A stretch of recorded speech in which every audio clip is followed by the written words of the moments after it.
Amakuru yongeye kumvikana mu karere ka Nyamasheke, amakuru atari meza habe na gato. Umudamu wari ufite abana babiri batoya b'abahungu yitabye Imana, ndetse bikavuga ko yaba yarishwe n'abagizi ba nabi bamusanze mu rugo rwe bakamwica. Ubundi iperereza rirakomeje kugira ngo hafatwe abo bagizi ba nabi. Uyu mubyeyi basanze aho yakodeshaga, aho yari acumbitse ariho yapfiriye. Biravuga ko ngo yaba yarishwe n'abantu bari bafitanye ibibazo nawe bagahita bamwica. Bikavuga ko uyu mubyeyi yari asanzwe akodesha inzu ndetse atungiyemo abana biwe. Twabashije ku bijyanye n'abagabo cyangwa se n'umugabo yari afite, bavuga ko nta mugabo n'umwe yabanaga nawe. Ni amakuru ngiye kugezaho rero kuri Zaf TV. Icyo usabwa ni ugukanda subscribe kandi no kunzogera bizajya bigufasha kubona amakuru n'ibiganiro byacu bya buri munsi dukomeza kugutegurira kandi tugiye no kukugezaho. Ibi ngibi rero ndi kugira mu karere ka Nyamasheke, umugore wari ufite abana babiri yasanzwe mu nzu yabagamwo yapfuye, bikekwa ko yishwe n'abantu bataramenyekana. Byabereye mu mudugudu wa Munini, akagari ka Kibogora, umurenge wa Kanjongo, akarere ka Nyamasheke, mu ntara y'Uburengerazuba. Urupfu Mukamuvura Gaudence rwamenyekanye ku mugoroba wo ku cyumweru tariki 4 Gicurasi 2025 ahagana saa moya z'umugoroba. Nyakwigendera avuka mu mudugudu wa Mataba, akagari ka Nyakibingo, umurenge wa Macuba, akaba yari mu kigero cy'imyaka 37 y'amavuko. Umunyamabanga nshingwabikorwa umurenge wa Kanjongo Cyimana Kanjogote Juvenal yemeje iby'iyi nkuru. Ati nibyo kuri tariki 4 Gicurasi 2025 saa moya z'umugoroba twamenye amakuru y'umurambo wa nyakwigendera Gaudence w'imyaka 37 y'amavuko, wasanzwe mu nzu yari acumbitsemo yapfuye. Yari afite abana babiri b'abahungu.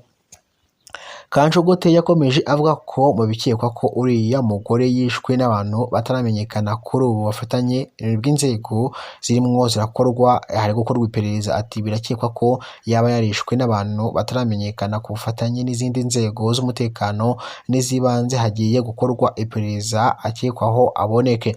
Amakuru Umuseke ndi gukesha inkuru wamenye ni uko umuryango wafashe icyemezo cyo kujya gushyingura nyakwigendera mu irimbi rya Gahondo mu murenge wa Kanjongo. Amakuru yandi rero, umukire utunze imodoka 25 ibibanza zirimo na etaje yafatiwe icyemezo. Urukiko rwisumbuye rwa Huye rwategetse ko umugabo witwa Niyitegeka Eliezer ufite imitungo ifatika muri Kigali akurikiranwa afunzwe by'agateganyo aho akurikiranyweho adafunzwe.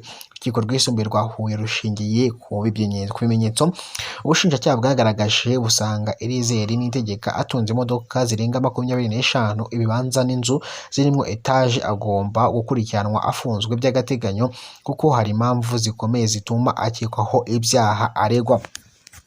Niyitegeka aregwa icyaha cyo kunyereza imisoro, icyaha cy'iyezandonke, icyaha cyo kudasobanura inkomoko y'umutungo atunze n'ibindi. Urukiko rwategetse ko imitungo ye yose ifatirwa kuko ifitanye isano n'ibyaha akekwaho. Umwanzuro w'urukiko uvuga ko ubujurire bw'ubushinjacyaha bufite ishingiro, rugategeka ko Eliezer afatwa agakurikiranwa afunzwe. Eliezer Niyitegeka wari uzwi muri Nyanza ayoboye koperative yitwa Unity Driving School i Nyanza, yarezwe ibyaha bishingiye mu gusoresha imodoka moto zabaga zagiye gukorera ibizamini maze ayo mafaranga akayajyana mu nyungu ze. Eliezer yaketswe na RIB imuta muri yombi, iyo ikorera dosiye ishyikiriza ubushinjacyaha nabwo buyiregera urukiko rw'ibanze rwa Busasamana mu karere ka Nyanza, basaba ko uyu mugabo akurikiranwa afunzwe by'agateganyo. Ubushinjacyaha buvuga ko Eliezer yasoresheje ikibuga cya leta cyakorerwagaho ibizamini kuri site ya Nyanza iherereye kuri stade ya Nyanza, aho buri modoka na moto byabaga bigiye gukoresha ibizamini. Buri kinyabiziga cyasabwaga gufuha amafaranga ibihumbi 10.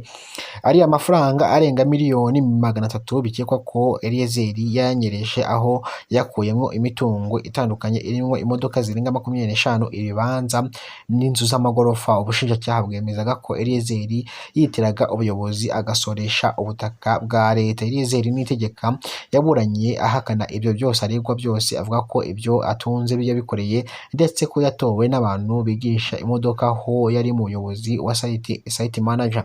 Urukiko rw'ibanze rwa Busasamana mu karere ka Nyanza rwari rwarafashe icyemezo cy'uko uyu mugabo yakurikiranwa adafunzwe ndetse rutegeka ko n'imitungo yiwe yose itafatirwa. Gusa ubushinjacyaha bwahise bujurira ku kiriya cyemezo cy'urukiko rw'ibanze rwa Busasamana mu rukiko rwisumbuye rwa Huye. Biza kurangira rero uyu nguyu makuru wamenye nuko icyemezo cy'urukiko rwisumbuye rwa Huye kitarashyirwa mu bikorwa, bivuze ko Eliezer atarafungwa gusa bigiye gutangira gushyirwa mu bikorwa.